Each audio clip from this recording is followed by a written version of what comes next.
वित्तविहीन शिक्षक महासभा वाराणसी के शिक्षक कर्मचारियों की वाराणसी में हुई महापंचायत, कर्मचारियों की समस्याओं पर चर्चा।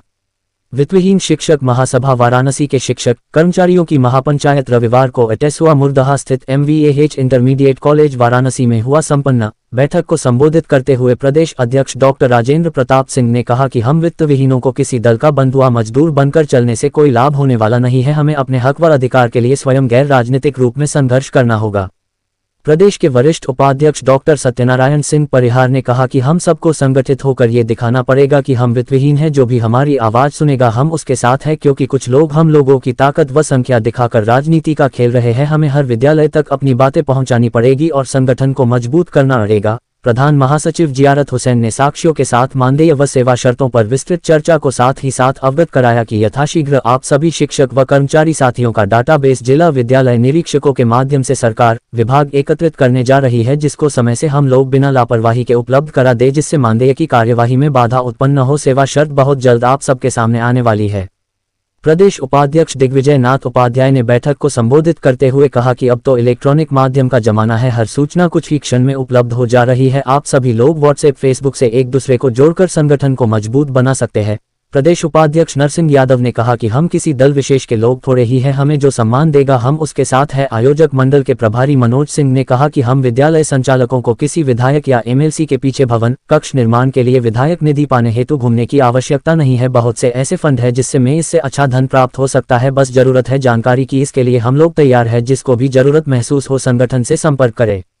हर विषय पर विस्तृत जानकारी दे दी जाएगी। बैठक को अभिषेक पटेल, अश्वनी उपाध्याय, जयशंकर दुबे, कैलाश यादव, संतोष गुप्ता चंदौली, जैनेन्द्र मौर्य, मनोज पटेल जौनपुर ने संबोधित किया। बैठक की अध्यक्षता डॉक्टर राजेंद्र प्रताप सिंह तथा संचालन जयशंकर दुबे ने किया।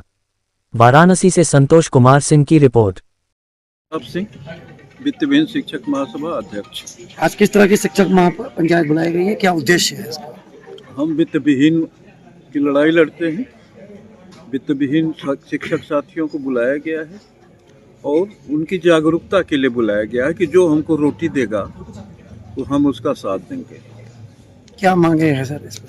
हमारी मांगे हैं कि हम 38 साल से भूखे नंगे पड़े हैं, सरकार एक पैसा हमको आज तक किसी ने दिया नहीं, तो हम अपने उचित भरण पोषण हेतु सरकार से मांग कर रहे हैं कि हम शिक्षकों को, कर्मचारियों को आपके द्वारा हमारे भरण पोषण भर उचित दिया जाए।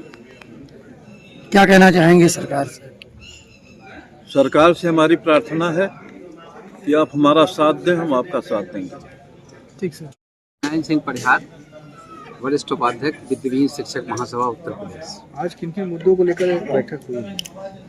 उत्तर प्रदेश का जो लगभग 4 लाख वित्तविहीन शिक्षक है, उसकी बहुत सारी समस्याएं हैं। जो पूर्ववर्ती सरकार थी इस राज्य की, उसने हम लोगों को सम्मानजनक मानदेय देने की एक व्यवस्था की थी, लेकिन वो बहुत थोड़े समय के लिए की गई थी। इसके बाद में उसको बंद कर दिया गया, जबकि एक सरकारी नीति थी कि उसे बंद नहीं किया जा सकता था।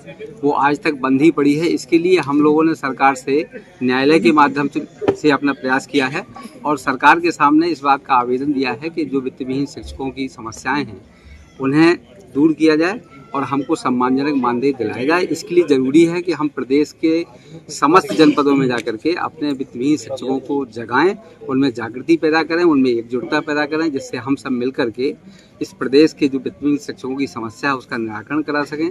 हमें उम्मीद है कि वर्तमान समय में जो वर्तमान सरकार हमारी है, माननीय मुख्यमंत्री योगी जी की जो सरकार है, वो सकारात्मक दृष्टिकोण हम लोगों के साथ में अपनाए हुए है और हमें उम्मीद है कि बहुत जल्दी वित्तविहीन शिक्षकों के हित में सकारात्मक निर्णय लिए हैं। आगे आप लोग की तरफ से क्या क्या कदम उठाए जाएंगे? हमारा कदम है कि हम समस्त प्रदेश के सभी जनपदों में जाकर के अपने वित्तविहीन शिक्षकों में जागृति पैदा कर रहे हैं। हम ज्ञापन दे रहे हैं, सरकार के जो प्रतिनिधि हैं उनसे मिल रहे हैं और जो अधिकारी हैं उनसे वार्ता कर रहे हैं। माननीय मुख्यमंत्री जी से भी वार्ता करने का प्रयास कर रहे हैं। उन्होंने हमको आश्वासन भी दिया है कि हम जल्दी ही वित्तविहीन शिक्षकों की समस्याओं का निराकरण करेंगे। बीते समय पूर्व भी धरना प्रदर्शन इत्यादि कार्यक्रम। धरना प्रदर्शन हम लोगों ने अभी इसलिए आयोजित नहीं किया है कि सरकार हमारे पर सकारात्मक दृष्टिकोण अपना के चल रही है। उसका पूरा उन्होंने आश्वासन दिया है कि जो आपकी समस्याएं हैं उसको हम सुन रहे हैं। सचिवालय में भी हम लोगों के जो आवेदन किए गए हैं, हम लोगों के द्वारा फाइल चल रही है, उसमें निश्चित रूप से हम लोगों के हित में निर्णय होने वाले हैं। जब सरकार का दृष्टिकोण ही सकारात्मक है तो धरना प्रदर्शन की हमको आवश्यकता नहीं है। हम तो सरकार के साथ सहयोग करने को तैयार हैं और सरकार जो हमारे वित्तहीन शिक्षकों के साथ खड़ी होगी, हमारे हित में निर्णय लेगी, तो वित्तहीन शिक्षक भी उनके साथ खड़ा होगा। ठीक है सर। मैं मनोज सिंह, यहाँ वित्तहीन शिक्षक महासभा का सहयोगी हैं और जो बैठक हुई है, क्या मांगे हैं बैठक में? हमारे बैठक में हमारे महासभा से शासन से ये मांग की जा रही है कि हमारे जितने 4 लाख लगभग वित्तहीन शिक्षक हैं उनको एक निश्चित मानदेय दिया जाए। उसके साथ साथ कुछ जो सेवा नियमावली होती है उसको सही तरीके से लागू किया जाए और स्वास्थ्य बीमा दिया जाए। इसके अलावा 2-3 और पॉइंट पे हम लोग इस पे जो है डिस्कस कर रहे हैं, जैसे कि बायोमेट्रिक के नाम पे शासन द्वारा जो है अनावश्यक रूप से परेशान किया जा रहा है। आए दिन जो है यहाँ के प्रबंधक, प्रिंसिपल, नोडल अधिकारी को बुलाया जाता है और इनका कोई जो है सर्वर सही तरीके से काम नहीं करता है, जिससे हमारे विद्यालय के पठन पाठन कार्य में भी काफ़ी बाधा रहती है और बहुत ही आर्थिक और समय के नुकसान होता है। इसको भी हम लोग उठा रहे हैं मांग की इसको पहले अपनी शासन और सरकार अपनी व्यवस्था सुदृढ़ करे, तब हम लोग को जो है उस बायोमेट्रिक और नए डिजिटल माध्यम से जोड़ा जाए। कुल कितने मांगे हैं? हम लोग की कुल जो है 6 मांगे हैं फिलहाल में। आज यहाँ पर बैठक में कहाँ से लोग उपस्थित हुए? यहाँ पूरे प्रदेश के लोग उपस्थित हुए हैं, 75 क्या जिले के कहना उपस्थित चाहेंगे हैं लोग। मीडिया के माध्यम से, क्या संदेश? हम लोग शासन और सरकार को ये संदेश देना चाहते हैं कि हमारी बहुत ही छोटी छोटी मांगे हैं, इसको सरकार चाहे तो आसानी से पूरा कर सकती है।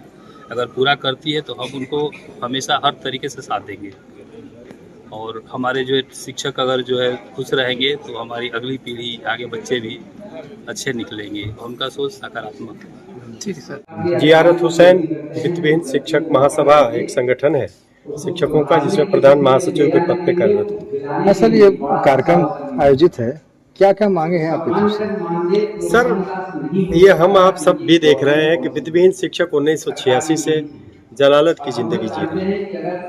आप सब मीडिया से जरूर जुड़े हैं, लेकिन आप देख रहे होंगे कि वित्तहीन विद्यालयों में पढ़ाने वाले शिक्षकों की दशा क्या है। रोटी रोटी के लिए मोहताज है। गुरुजी या शिक्षक के नाम से संबोधित होकर के वो सम्मान तो पा जाता है, लेकिन केवल सम्मान से पेट चलने वाला नहीं है, परिवार चलने वाला नहीं है। साथियों, जब भी जिसकी भी सरकार रही, हम सब लोगों ने मांग किया, हमेशा चला, लेकिन आप देखेंगे कि इतनी मजलूम, बेकस, बेसहारा समाज में कोई दूसरा वर्ग नहीं है। कोई सरकार सुनने को तैयार नहीं है।